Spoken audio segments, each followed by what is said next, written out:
మహిషి సంహారానంతరం పరమేశ్వరుడు అయ్యప్పను పిలిచి, పుత్రా, నీ వియోగంతో కృంగిపోతున్నాడు మహారాజు రాజశేఖరుడు.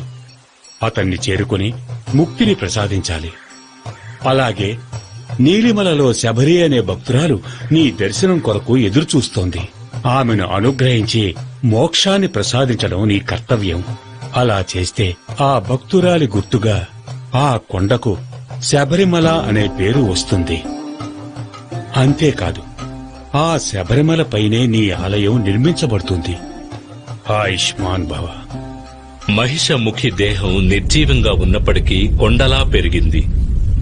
అలాగే వదిలేస్తే సూర్య చంద్రాదులను కూడా కప్పివేస్తుంది అనిపించడం వల్ల అయ్యప్ప మహిషముఖి శరీరాన్ని పాతాళానికి తోసి రాళ్లతో కప్పివేశాడు.